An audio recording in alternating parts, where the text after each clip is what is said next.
Constructing your life is about much more than just building a bank account. Each week, join real estate entrepreneur and mindset coach Austin Linney as he interviews guests who are constructing their dream lives and impacting the world around them on a daily basis. If you're an entrepreneur or wanting to start a business, or you just want to hear motivating stories of how others have overcome the odds, you are in the right place. And now for your host, Austin Linney. Guys, welcome back to Construct Your Life. Austin Linney here. I've got my brother from another mother, Mr. Devin Burr. How you doing, my brother? I'm good, man. Thank you so much for having me. I appreciate it. Yeah, and we'll just call him Mr. Burr. If you haven't seen the videos, we'll definitely get into that stuff. But why don't you tell us, because you've only been in the game a little bit on the investing part, even though you've done a lot of deals. Why don't you get us started back in the day where you were working before you started investing, my brother? So I worked at Quicken Loans like 2010 to 2019. And my boy Templeton Walker, he worked there actually in 2011. That's where we met. And he worked there for about a month or two. It maybe longer, but we stayed in touch. And then I saw he was doing flips. I've always been interested in doing flips. So I hit him up and I'm like, hey, I want to try to do a flip. He's like, cool, let's meet, let's talk. This was January of 19. Okay. So me, him, and Danielle, my wife, we met with him. He kind of went over like what he does, how his business works. And I was intrigued, but kind of paralyzed by fear. Didn't do anything.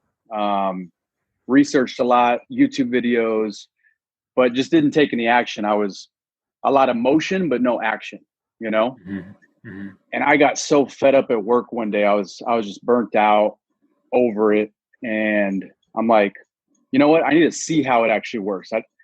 It's one thing to talk about it and like research it, but to actually see it and see how it's applied, that's one thing. So I hit up Temp and I'm like, dude, can I have a ride along? Like, how much do I have to pay you to just see what you do on a daily basis? Mm-hmm. He's like, dude, you're my homie, you don't gotta pay me shit. So I'm like, cool, when do we do this? And it was September, I think it was like September 17th, if I remember correctly. Mm-hmm. Did a ride along and I fell in love with it. I was like, this is so much fun. We went to a buy appointment. He locked it up, made 15 grand in like 10 minutes.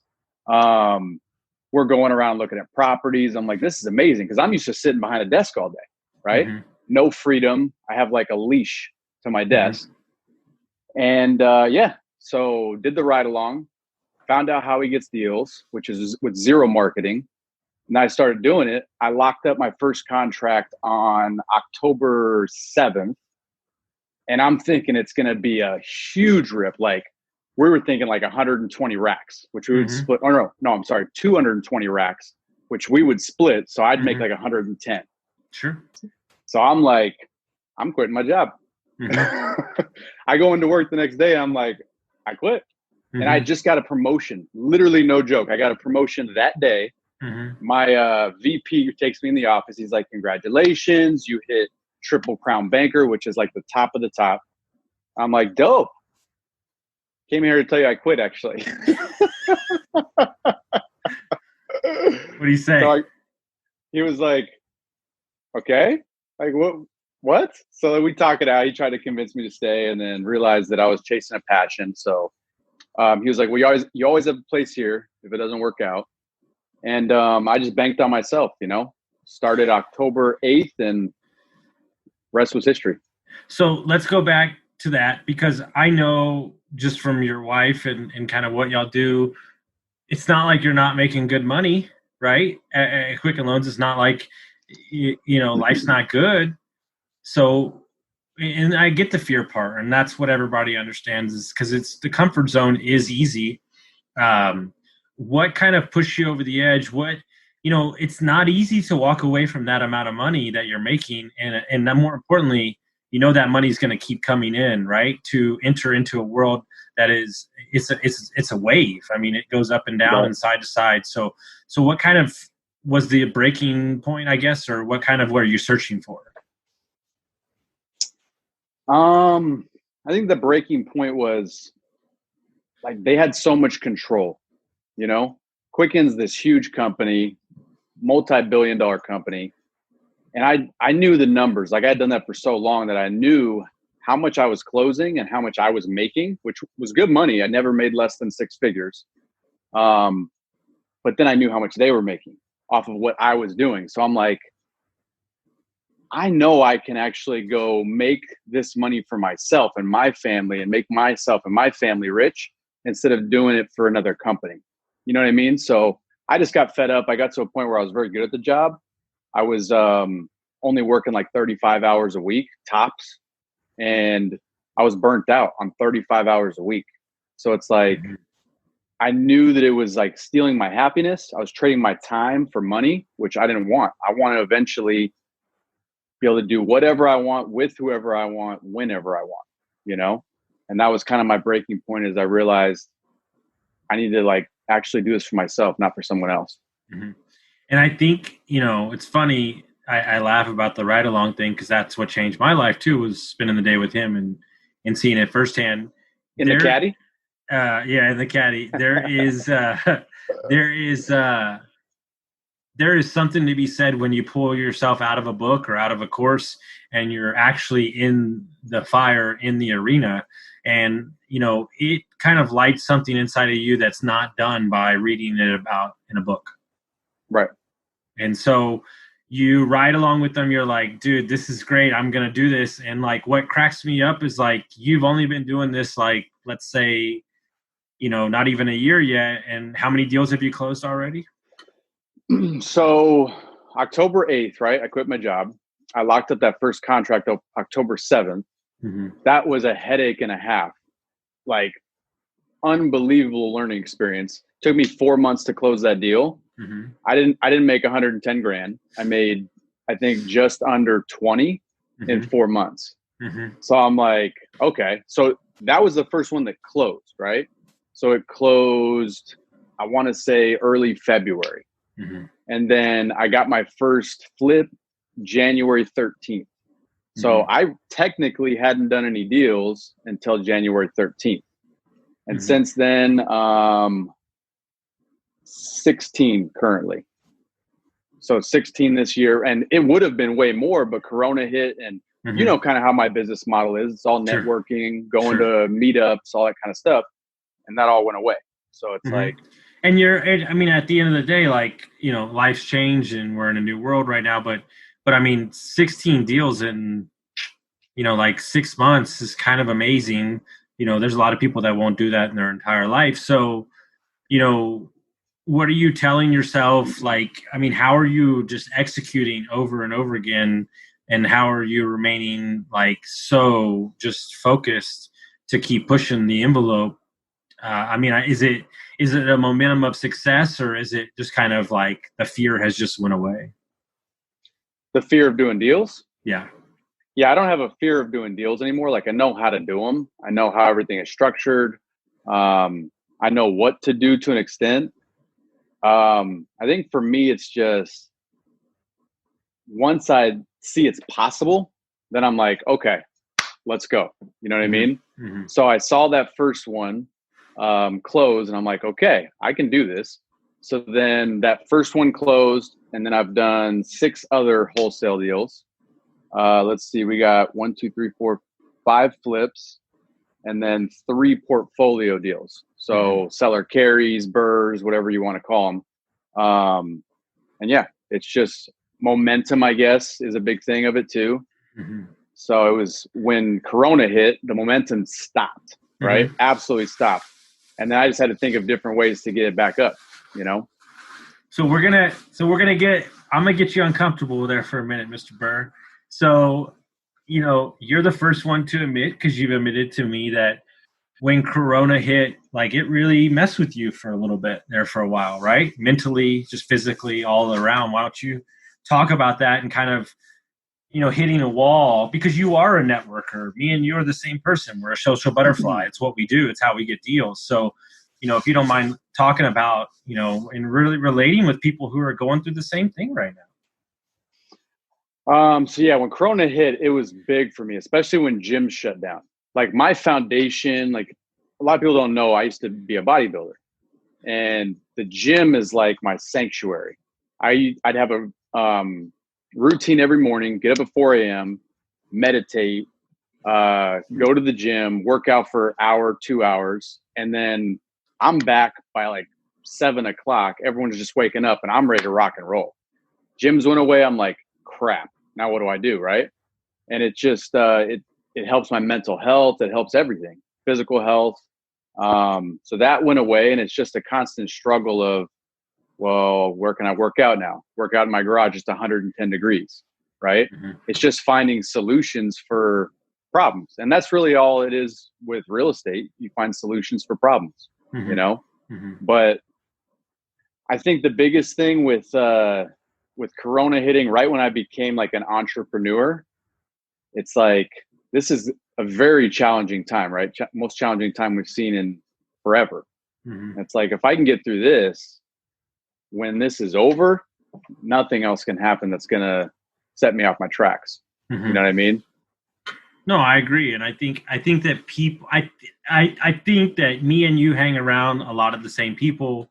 And I think that I look at my friends who are crushing it right now, and I think to myself, like, imagine when we don't have all these restrictions. Imagine when everything is open for business. We're going to feel like we're moving 30 million miles an hour. And I think that every day that you wake up is a choice on how you operate, how you move forward. And that's what is so important to me. So let's talk about when it first hit, the gyms closed, all that stuff. But what kind of shifted it back around for you? What kind of got you locked back in again, to kind of like push forward? Not that you stopped, but just kind of keep moving in the direction you were wanting to. Part of it was when gyms opened back up, because I was able to get back into my own routine. But a lot of it is just keeping the network that I have and that I've created. You can't go to meetups anymore. So it's like doing stuff like this, seeing that sexy face. You know what I mean? Mm-hmm. Mm-hmm. And calling people, talking to people, sending them texts, seeing what they're up to. Just keeping your sphere close to you. Mm-hmm. Because I'm a big believer that like your network is your net worth, right? Mm-hmm. Who you surround yourself with is who you're going to become, who you are. And if I'm just sitting in my house by myself all day with my dog, I'm going to become a dog. You know what I mean? Yeah. So, but it's just getting out there, not being scared to like talk to just random people. I try talking to the most random people ever since I've been in real estate. I'll talk to the person at the checkout line. They've got a name tag, right?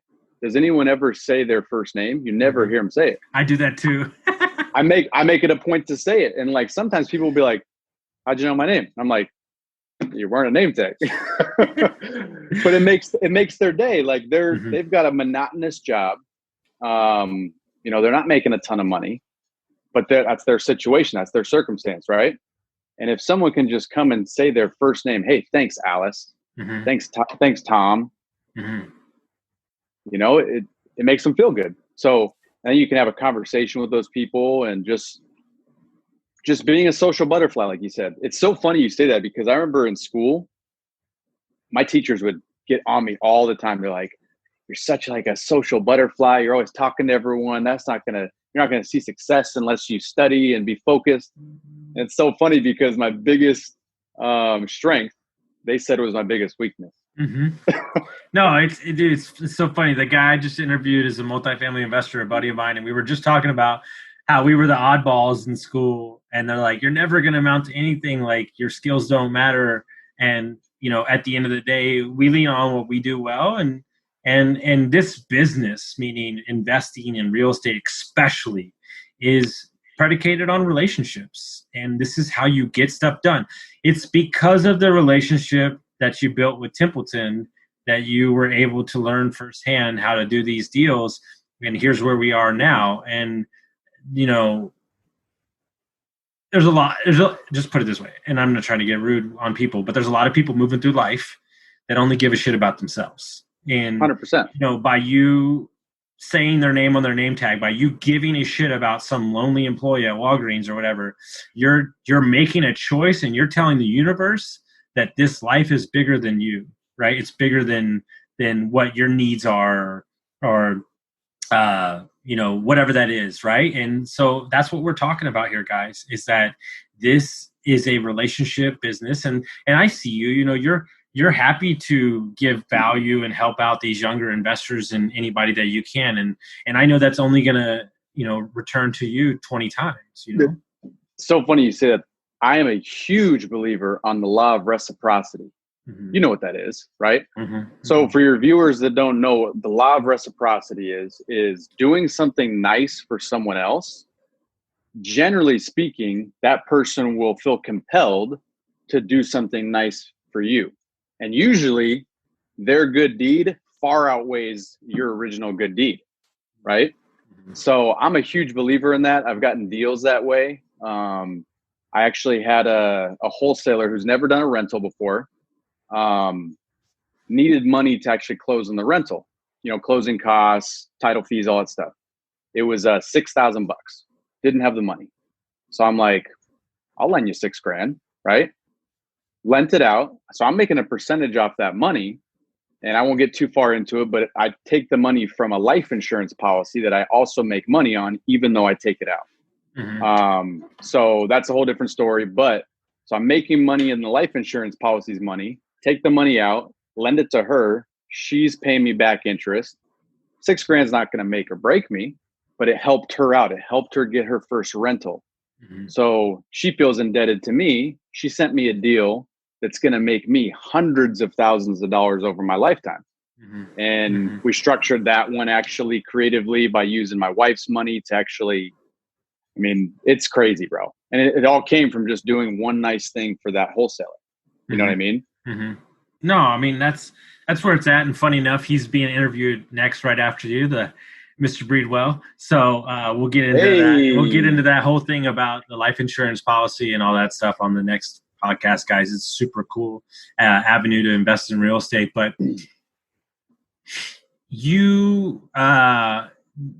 simple pleasures and simple positivity is not going to, meaning doing things for other people will get you 20 times over, because if you break it down from a granular level and you look at it even deeper than there, you're choosing as a human, you're choosing abundance and positivity over scarcity and being a cutthroat dick.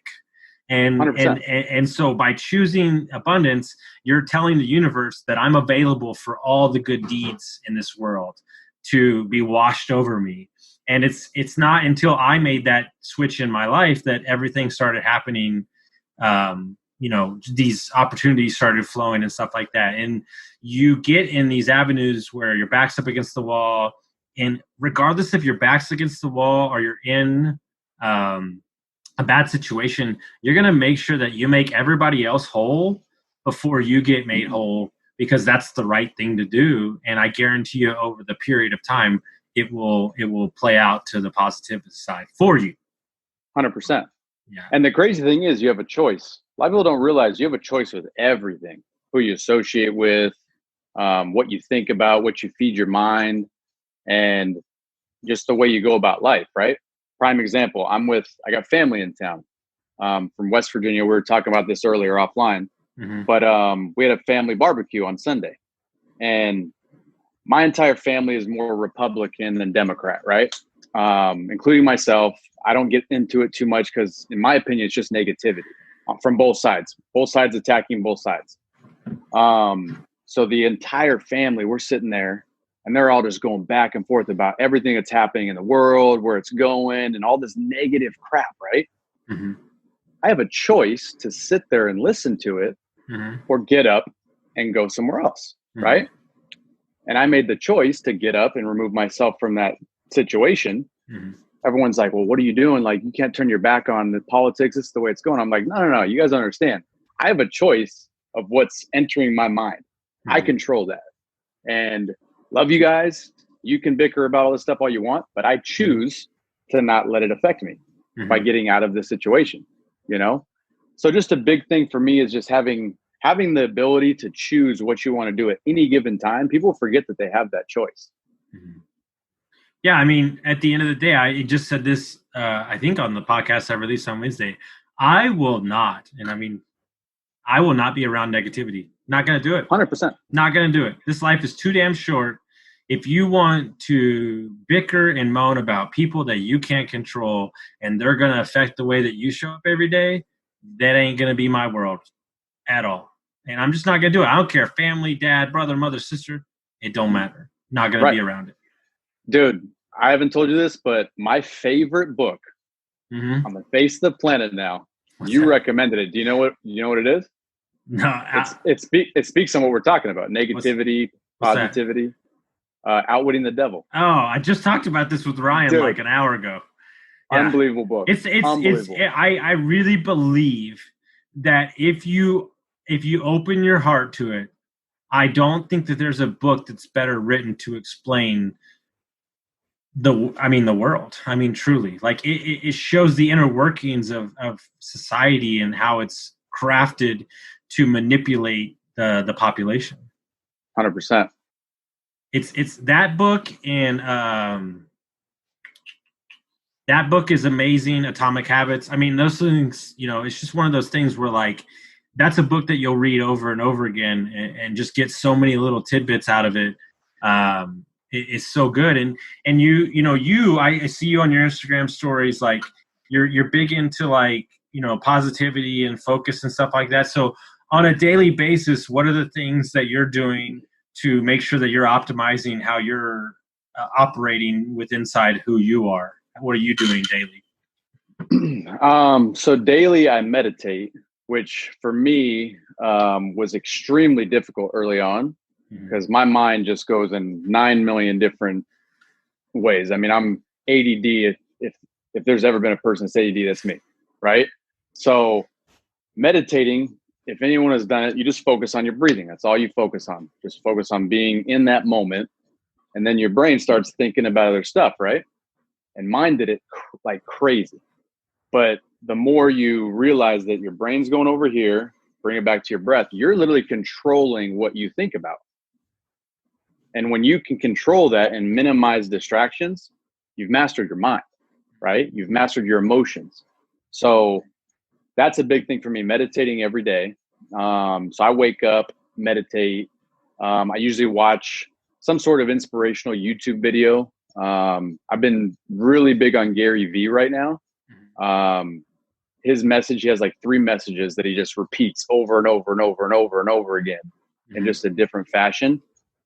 So I listen to that, and then, I do my thing. I hang out with my daughter, which is amazing. I hang out with my dog. I hang out with my wife, and then put some content out there and try to do deals. Then at night, before I go to bed, I started out probably in February, March. I'm like, I'm not a big reader. Like I'll listen to audiobooks, but I've never been a big reader, right? How can I become more of a reader? And I got this from, I think it was Atomic Habits, actually. Listening to that one is you just have to start something real small and make it a small habit, and it'll compound on itself. And then you don't try to read, you actually become a reader, right? So I made the goal to just read 10 pages a night. 10 pages isn't a ton of time. It takes maybe 10 minutes, right? I don't think I've missed a day since then. And I've gotten through several books just by reading every single night. Sometimes it'll go more than 10 pages. Sometimes it's only 10 pages. But that's been huge because the things you think about right before you go to bed is generally what you think about in the morning, right? Most people are on Facebook reading all the negativity. So they go to sleep negative, wake up negative. What do they do? What do most people do right in the morning? Check their Get phone. on their phone, check their Facebook, check their Instagram, check their emails. I don't look at any of that until after I've actually gone through and watched a YouTube video, after I've meditated. So again, it's just a big thing for me is controlling what goes in my mind. I have total control of that, and so does everybody. And you can control feeding it good information, positive things. You can also feed it negative crap, and that negative stuff will just spawn. If you feed it good things, the positive things will spawn as well. No, you're 100% right. And people think that life needs to change, like everything. Like I wasn't an alcoholic for 20 years and you don't go, hey, I'm just going to stop drinking. It's that easy. No, guys, like It's a process. And if you just live in the world where I'm going to get 1% better every day, like that 1% that you do, that extra book that you read, and the thing is like, it's a truthful story, because like I'm in Arizona now. I look at everybody that we hang around with on a regular basis, and everybody's so damn happy. We're happy. I mean, it's just the truth. I mean, like, we're all so excited about life and growing together, and it really is about your circles. And it's, I'm not telling you to like tell your sister to go shove it. That's not what I'm saying. But like you're saying, you control everything that seeps in your brain. If you're tired of hearing about the coronavirus, then turn off the fucking news. I mean, I don't know what 100%. To tell you. Like, I turned the news off in March, and it's fine. Like, everything's good. Like, I still know what's going on. Dude, it's funny. I go through these times where someone will say something. They're like, "Hey, did you know this happened?" I'm like, "No," because like there's times where I just get off social media altogether. Like my Instagram is not even on my phone. I delete the app. Mm-hmm. My Facebook, not even on my phone. I delete the app. So people will be like, "Hey, did you know this happened in the world?" I'm like, "No." Like, my life goes on. Like, I don't know. But you mentioned something about like it being a process. I wanted to touch on that. A lot of people lack the perspective of time, right? How much time you actually have. I think about myself. I'm very young still. I'm 35 years old, right? I just started doing real estate 7-8 months ago, right? If I work my tail off for the next 10 years and build wealth, I'm still only 45. But people want it to happen overnight, right? Even if I worked for the next 50 years, I'm 85 at that point. But that's 50 years, right? Yeah. I mean, you talk to people that are in their 20s. I've got so many younger friends that are in real estate, and they're just frustrated that it's not happening as fast as they want it to happen. I'm like, dude, you're 22 years old. Like, have some patience. Yeah. You've got 60 years left. Bro, 60.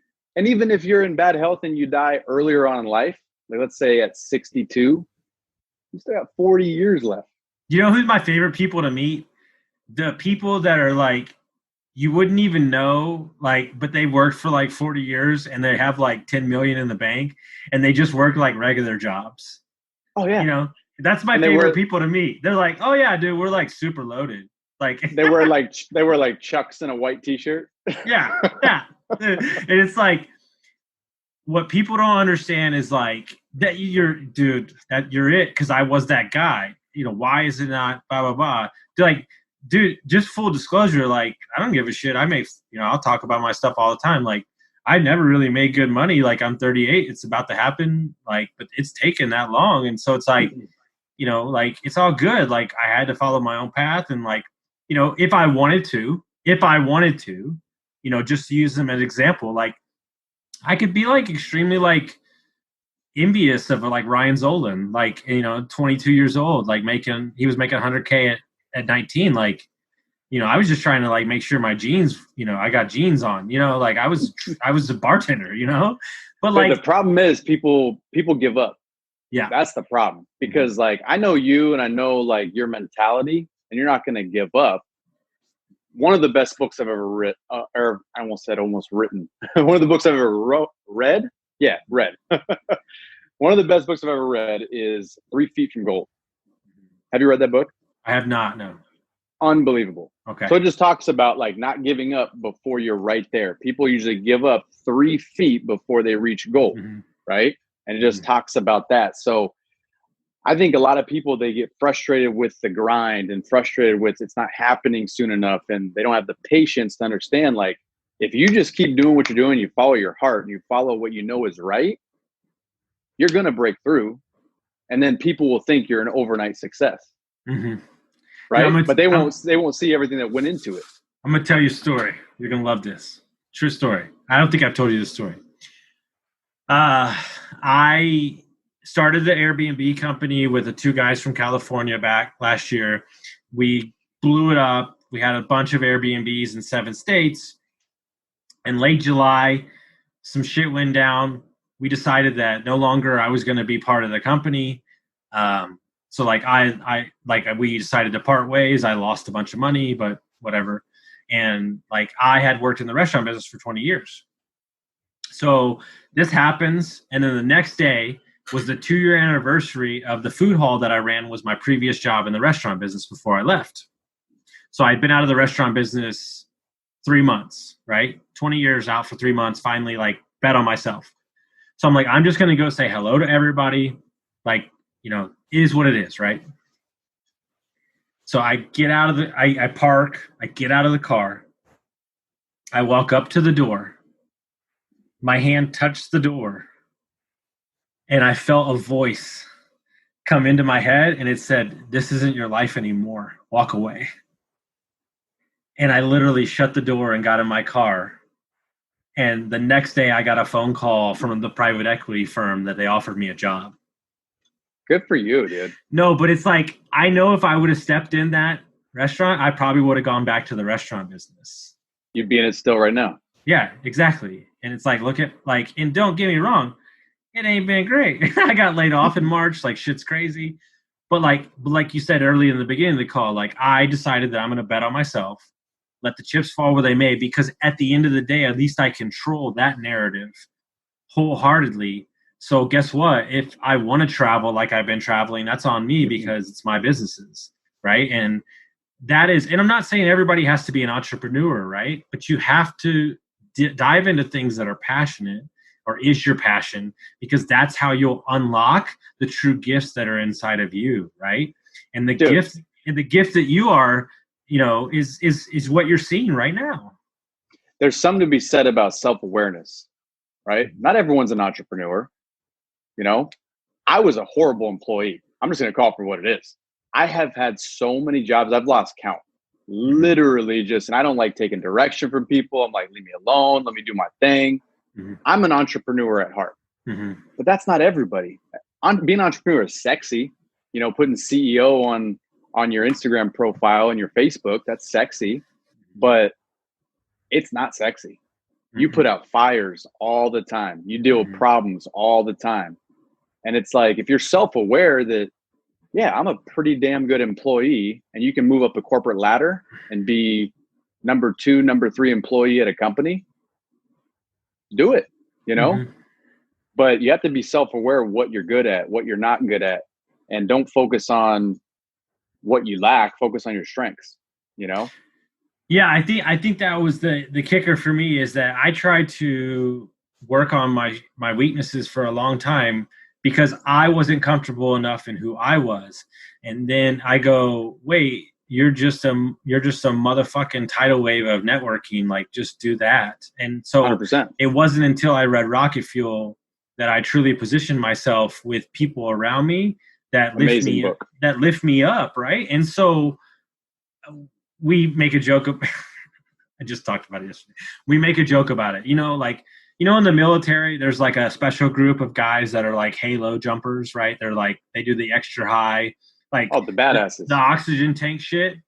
Yeah. That's me at a networking event. Like, drop the fucking dude in 1,000 people, and you know, he'll know everybody's name and fucking phone number within like. But what somebody said to me the other day that's very interesting. They go, not only do you know all these people, you keep up with all of them too, and you know everyone's story.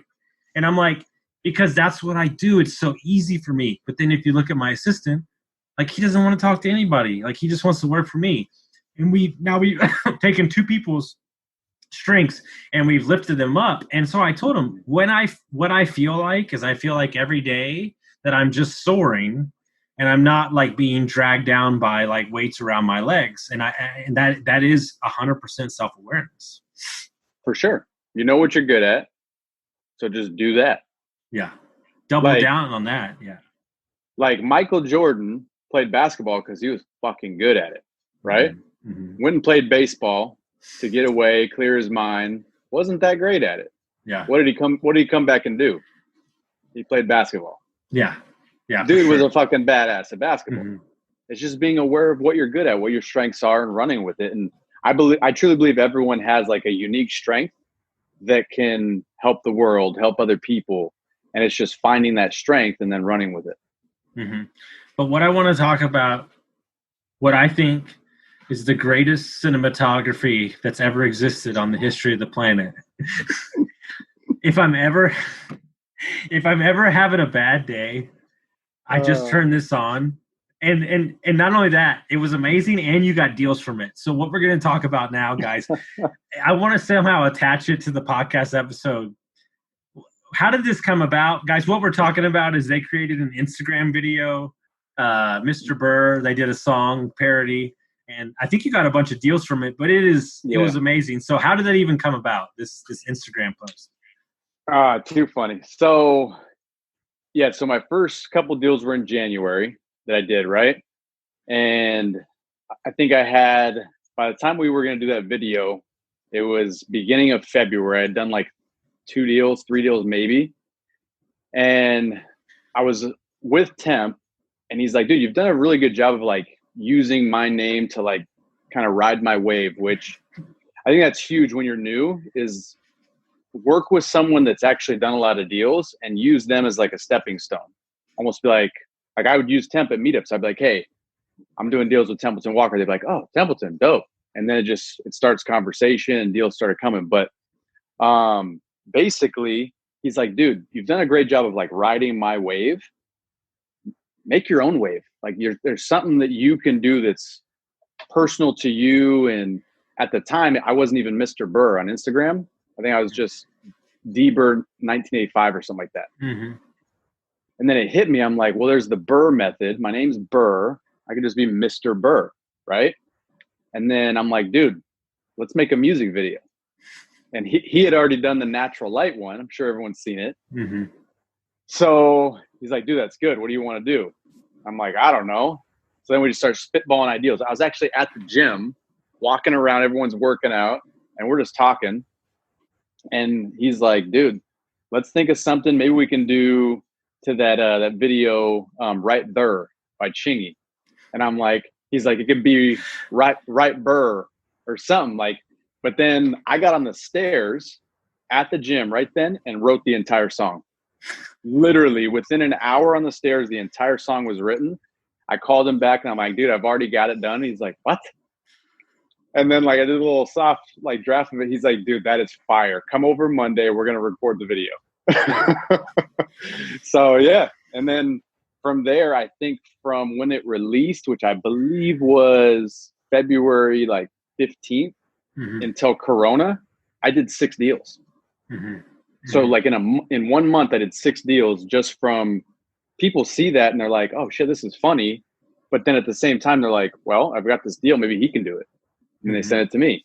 Mm-hmm. So it was fun. We were going to do a lot more of them, but Rona hit. So, well, I mean, I think what an example is, and I heard this on the podcast I listened to the other day, like social media is a tool and it's how you choose to use it. Right. And so my philosophy right now on just content in general and real estate investing knowledge and everything is it's boring as fuck. It's boring as shit. And it is. And it's just, there's so much out there. And so how are you going to stand out? How are you going to be different? Right. And guys, there's a lot of people that would murder somebody for 6 deals. And he got it from a thing he wrote on a Stairmaster and they recorded in one day. And we can play that for the rest of their life. And so you have to put the fears of what you think it looks like or what, and just be yourself. And this day and age, through social media and where we're headed, authenticity, I didn't even say it right, whatever, but who you are as a person, if you live in that truth, then the rest of this shit will figure itself out. Yeah, being authentic, 100%. Because I found myself earlier on social media not being authentic. Like almost people thought I had been doing this for a really long time just because of like how I was speaking on social media and the way I was coming across. And I hadn't been doing it for long. I hadn't even done many deals at the time. Mm-hmm. So I wasn't being truthful. I wasn't being honest. I wasn't being authentic. And one of my good friends, Jesse Burrell, he told me, he's like, dude, like, don't try to get to chapter 10 when you're just starting chapter 1. Like, just be you. You are enough. Like, don't try to be someone else before you actually are that person. Mm-hmm. And it hit home. And then since then, it's just been, how can I be as authentic as possible And I struggle with it, honestly. That's a lot of times why I get off social media too, because a lot of what I do and how I get deals is kind of self-promoting, you know, and send me your deals. I'm looking at this property. I'm looking for more. What inventory do you have? It kind of feels like, it doesn't feel authentic because I'm self-promoting. You know what I mean? So I get off a lot of times just to kind of wash myself from it. But it's a struggle, man. Being authentic when you're just talking to a phone, it's hard, you know? And that's why I think I did so well when there was meetups, because I could go face to face with people and then they could see how authentic I was. You know what I mean? But on a phone, it's tough. Possible, but tough. No, and I agree. In one of the CEO of the private equity firm, he told me, he said, you know, if you've never done a deal before, like say you've never done a deal before, like people, like I just told we were in Zola, we're just talking about this morning at his house. The person that has 6,000 doors is hard to relate to. The 100%. person that's done 7 deals, you can touch that. You can feel that. And they're going to, like I told Zolan today, I said, there is a much more relatability towards you than me. I'm 38. Like, you're 22. These kids are like, hell yeah, dude. Look at this crazy ass young kid crushing it. Right. And that's what people get in their own head about some BS they're telling themselves, whatever, limiting beliefs. It's all relatable. Your story yes, it's your story. But if you can help one person, take an extra vacation with their family, if you can help them retire 5 years younger, like, and you can help them or you can show them in the way, that's all that matters at the end of the day. And it's funny, and as you're telling the story about the video, I'm thinking to myself, I'm not trying to get emotional because I love your daughter so much, but I think one of the greatest things in my life, seriously, in the last like fucking 6 months, was your daughter shooting that video for us. Like I've got more joy out of that than I don't think anything is selling my house and making 50 grand. I don't even care about that. Like his 12-year-old daughter, like cut, edited, and filmed the video that we put on Instagram. Like, I thought it was the greatest thing in the world. Like, that's what I get way more joy out of stuff like that than any transaction. 100%. Yeah. It's just one of those things where like you focus on the right stuff, guys, and the rest of the stuff will shake itself out. And, you know, I know that you are a lucky man because you have a woman, you have an amazing wife who supports you to, you know, I mean, look, dude, you know, we're divorced now, but I appreciate my ex-wife for always, you know, indulging in my craziness, because I think that me and you are very similar in who we are. We're super ADD, and, you know, our needs and wants change on a daily basis. So, oh my God, my wife hates it, dude. So like, you know how Temp has the cold plunge? Yeah. Like, so now I want a cold plunge, right? So I'm searching online. Like, I'm looking for deep freezers. They're all sold out because when Rona hit, everyone's buying them, right? Factories shut down. So I'm looking for a cold plunge. It ends up being probably like $700 to get everything. And she's like, you're not getting that. I'm like, what do you mean? It's like for my mental health. It's for my body. It like helps me recover. And she's like, you're going to do it for like a week and you're going to be done with it. I'm like, nah. You can sell it to me. It's cool. Yeah. She might be right. She might be right. But dude, I always tell people, like, I think one of the biggest reasons I've been successful in mortgages and real estate in my short time frame is I'm very, very, very optimistic. I'm a happy person. And I look at it because, dude, if you take away all my money right now, every last penny I have, you strip my properties from me, I feel like I've made it. I've got an amazing daughter. She's had straight A's her entire career at school, right? Everybody loves her. Like you said, you've met her a few times. You love her. She's amazing. My wife is incredible. Like, I've got an awesome dog. My dog is the shit. Let's just call it for what it is. My dog's the shit, right? Like, you could take away all the things that people want, the money, the cars. You leave me with my wife, my daughter, and my dog. I feel like I'm a rich man. Because here's the true story, Mr. Burr. Here's a true story now that I'm thinking about this. You've got a long life to lead. Right. You already done 16 deals in 6 months. You're going to do more. You're going to make more money. what's it all going to matter? Right? I mean, like, that's where we're at right now. Like, you're truly looking at the rest of your life, the next 40 years, and going, what am I really going to leave on this world? Because, money is binary, cars are it's all ridiculous stuff. So, like, how are we going to live every day, right? And what are we, when we walk away, what are people going to say about us? Legacy. Yeah. Legacy. Exactly. That's why I love what you're doing, bro, is you're putting out content to help people, right? So this content that you're putting out will be available forever on some microchip or whatever you want to call it, right? That's a legacy, bro, of helping people.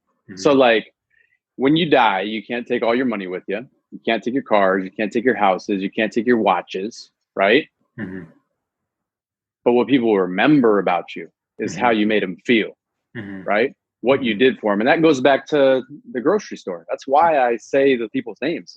They're like, hey, that guy with the Mr. Burr hat, he made me feel good today, right? Yeah. It's all about making people feel good. If you can make people feel good, you've won. And it's one of those things where my friend, probably my best friend, brought it to my attention. She was like, if you would have started your podcast a year ago, she's like, it'd be the biggest piece of horse shit on the planet because your life was in shambles. She goes, I commend you for literally launching the podcast in the midst of a divorce. She goes, it's like you have a roadmap. You're constructing your life on air in front of people, right? And so on and so on. But I look at it as something as simple as this. True story. And I thought about this yesterday when I was running.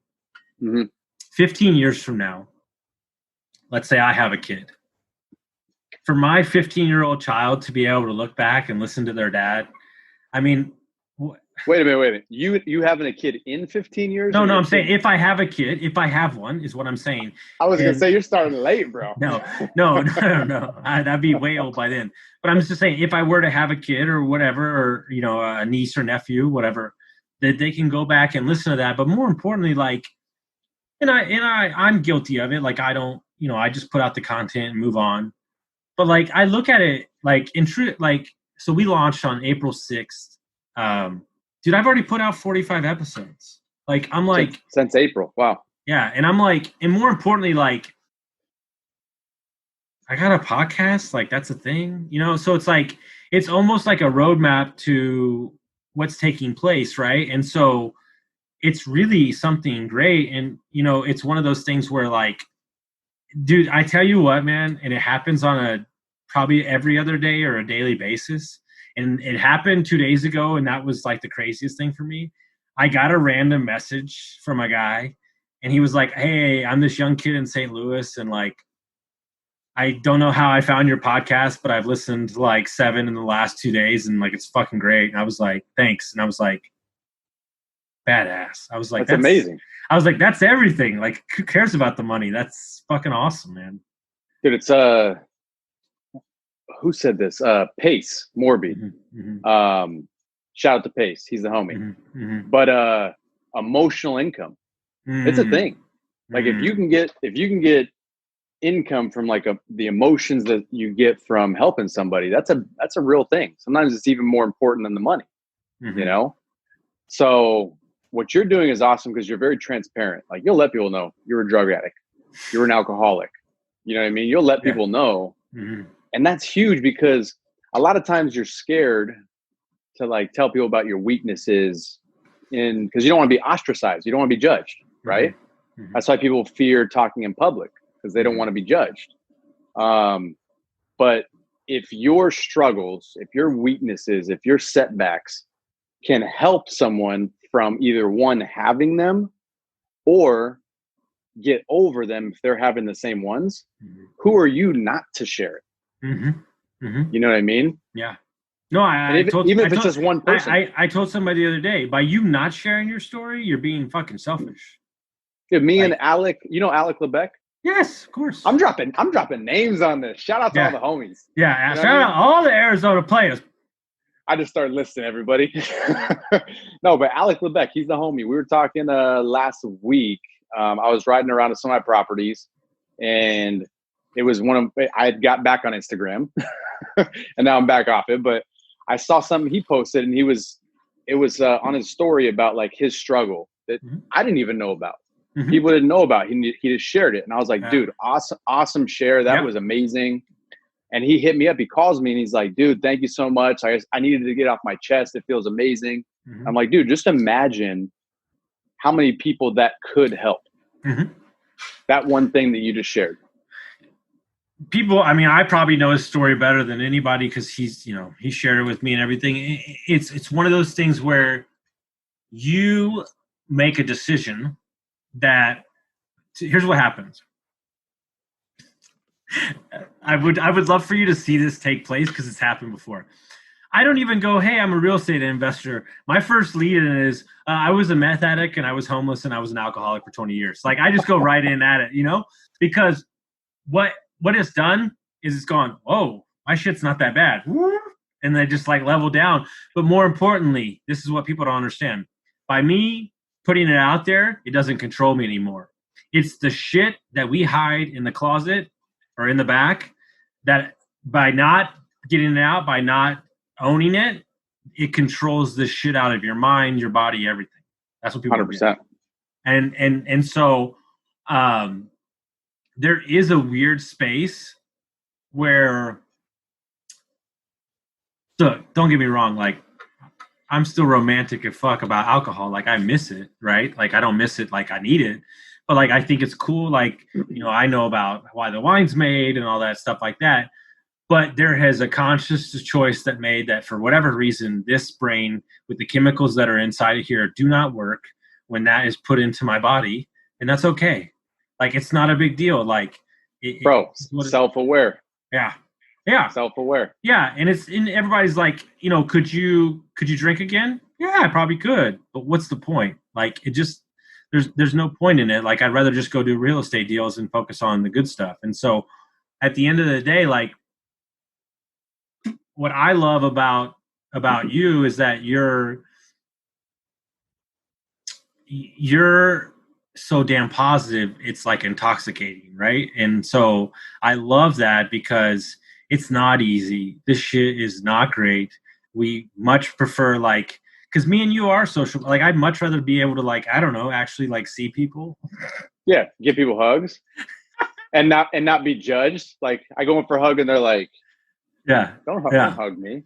But I do know that if anything, this time has taught us one thing: is that if we show up as ourselves and we choose what we put in our brains and in our minds, in our mouth, that will we don't need a lot, and that's all that matters. 100%.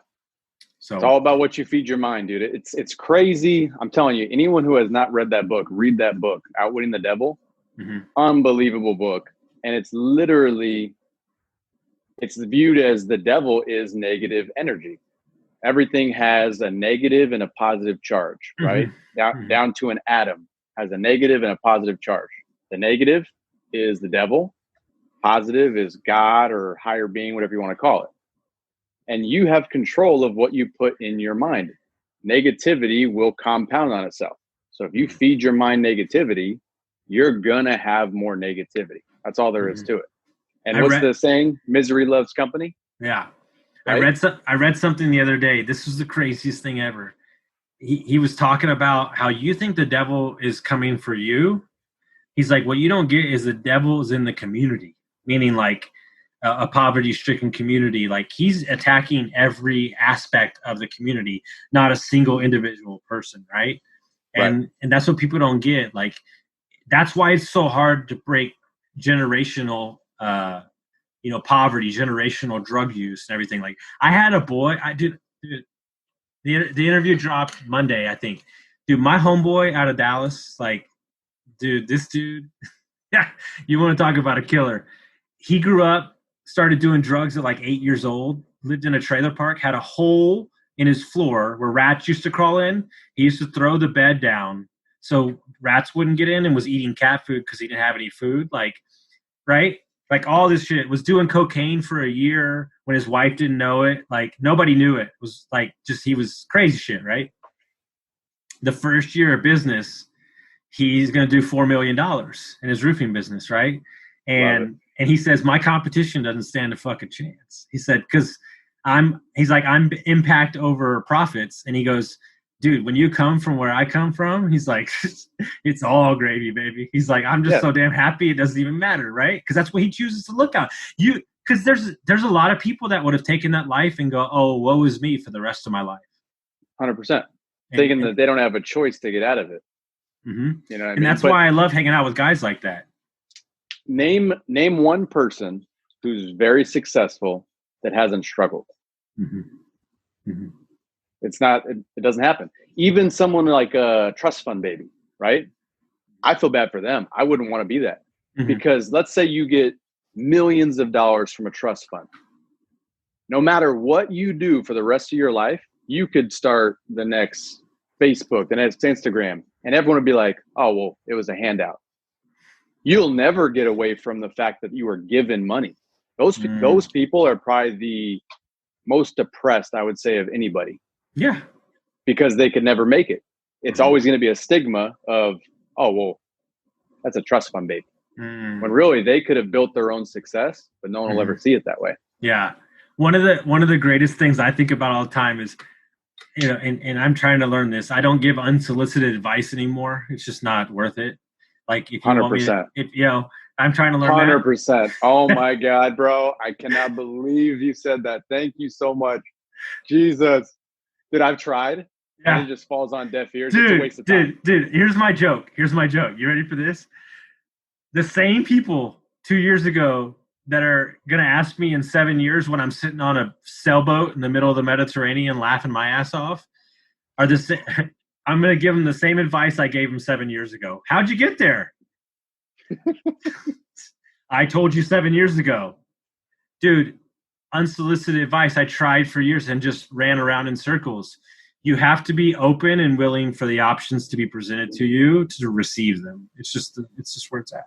You know what the sad truth is anyone who makes it really big, family, friends, they won't ask how you did it. Mm-hmm. They'll ask for a job. Mm-hmm. Yeah.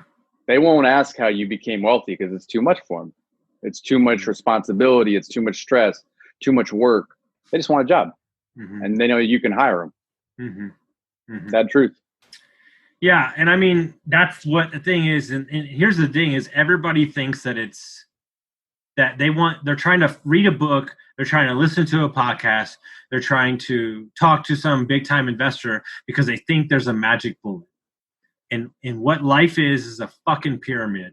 And every part of that pyramid, every block in that pyramid is a stepping stone to reach the top. But you as a person, God, I feel good about what I'm about to say. You as a person, I had to say it because I was feeling it. You as a person have to define what that top is for you. And it's not 100%. until you do that if you don't know what that looks like, then what the hell are we doing here, guys? Like I tell everybody, laid off, moved cities, divorced, like all those things. And I'm the happiest I've ever been, right? So what happens when I'm making 40 racks a month? I'm going to be doing cartwheels naked down the street.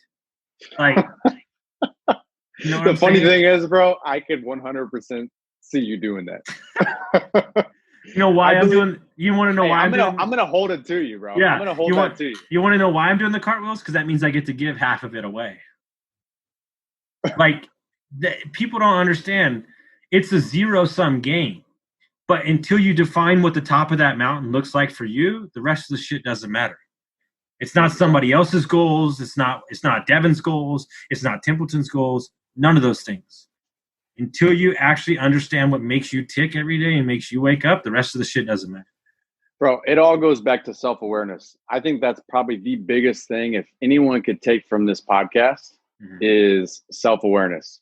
Being aware of what drives you, what makes you happy. If being a teacher making 30 grand a year makes you the happiest person on the face of the planet, do it. You know what I mean? Do it. Mm-hmm. Mm-hmm. I've met so many people before that make hardly anything, but they're as happy as can be because they're aware of what drives them, what makes them happy. You take them out and plug them into my world, they would hate it. Mm-hmm. They would hate it You put them in your world, they'd be like, I don't want these podcasts. This is stupid. I don't like this. I hate this. No, they don't want to. Yeah. It's the perfect example. I use my friend as a reference point because this is real life. This is where we're headed, guys. So he had a job he absolutely loved. He loved every part about it. The team he was driving. I mean, everything. Like, he loved it so much. Worked from home, all those things. He had to take a promotion, or they would literally fire him. Like, he had to take the promotion. It was like 30 grand more or something like that. Had to start working. Wait, rewind. So there was a promotion. If he passed it up, they would think that he didn't want to grow in the company, right? Oh, okay. So he's like, well, fuck it. I guess I got to take it. So he takes it. He's got to work in the office. His hours aren't his anymore, and his team doubled in size, and he's miserable. In what? I mean, he's already making 170 grand. Like, what's the fucking other 30 grand? He's only really getting 18 grand of it. Guys, you have to define what that looks like from you, and it doesn't matter what it looks like on the outside surface, right? And when you get to these numbers, 80, 90, 100 grand, 300 grand you're making a year, that's just what is it going to do for you? The way I look at money, this is the only way I look at it, is that money is a way to solve problems, an easier way to solve problems. You can solve problems a lot of different ways, but if you have a lot of money, you can solve problems easier, right? Take, for instance, I don't like to wash dishes. I hate it. I don't like it at all. I think there's better things to do with my time, right? So I can hire someone to wash my dishes. I don't want to get out in 110-degree weather and cut my grass. That's a problem. If I've got the money, I can hire someone to do it. Mm-hmm. That's all money is. It's a way to solve problems, right? Mm-hmm. But if you don't have any problems like that, if you like cutting your grass, cut your grass. You don't need a lot of money, So self-awareness, be aware of who you are and what you need, and the rest takes care of itself. No, I agree. Well, dude, I appreciate it, my man. We crushed it. How does, even though you're not on Instagram now, how do they find you when you do get back on? So when I do get back on, who knows when that'll be? It's Mr._Burr, and that's BRRRR, I believe. However many R's there are here, 4 R's, I think. So that's my Instagram handle. I'm hesitant to do this, but I'm going to give out my cell phone number. Uh-oh. So 602-708-1348. If you guys have questions, let me know. If you have deals, send them my way. We can work together on any real estate deals. But it was a pleasure, bro. Thanks for having me. Yeah. I always love chopping it up with you, brother. And something we're going to do, and you don't even know this because I'm just announcing it, but I know that you'll be happy to do it. So it doesn't even matter because I was talking to Timp about this. I want to start getting a thing, especially maybe next year when travel opens back up again. We have I truly believe there's no better network in the country than Arizona real estate investors. I just, hands down, I think it's top. This is such a helping community, and I've only been here for a short time. I want to start getting a thing where we have groups come in from time to time and do ride-alongs and walk the flips and do all that stuff. I think it's a great educational point, and I think that it can really show some people some on-the-job skills and just great networking and stuff like that. So that's something I'm thinking about for next year. Bro, all goes back to the law of reciprocity. Mm-hmm. Do something nice for someone else, they'll return the favor. Amen. So get out there and help people, and it'll come back to you. You got it, guys. Well, I hope y'all like this episode. Make sure you share it with your friends, and I just really appreciate everybody for listening, and we'll see you next time.